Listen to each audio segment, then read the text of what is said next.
How I get my brows pink. We're gonna start with these products. Morphe Hot For You palette, angled liner brush, 2 flat brushes, as well as a spoolie. The NYX Vivid Brights in the 2 pink shades. Within the palette, I use these 2 colors here, starting by brushing my brows down.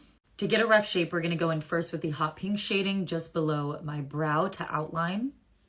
I've been really loving my bleached brows because I feel like I can just create any brow shape I want. The biggest thing is you really wanna have like a nice ombre with your brow. You don't want the fronts to be as dark as they are in the end. And especially when you're filling in with an eyeshadow or a powder, you want to make sure that you are doing the bulk of the color towards the tail of the brow. I like to do slight circular motions, that way I can just catch the rest of my brow. I also find that going back through the opposite direction fills the brow nicely. Also helps kind of create that ombre effect. You're going to go in with a bit of a fluffier flat brush. We are taking the lighter pink shade now, and I'm going to dust this through the front of my brows. You're going to brush this through the entire brow as well. About 3/4 of the way up, you're going to take that hot pink shade again and lightly dust.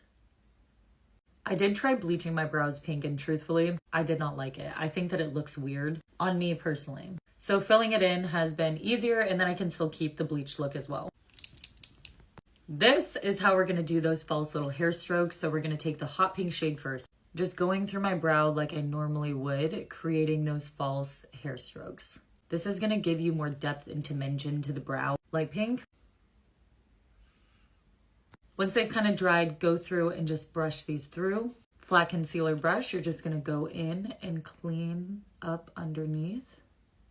I like to put a little Amika hairspray in, and just like that, you have pink brows.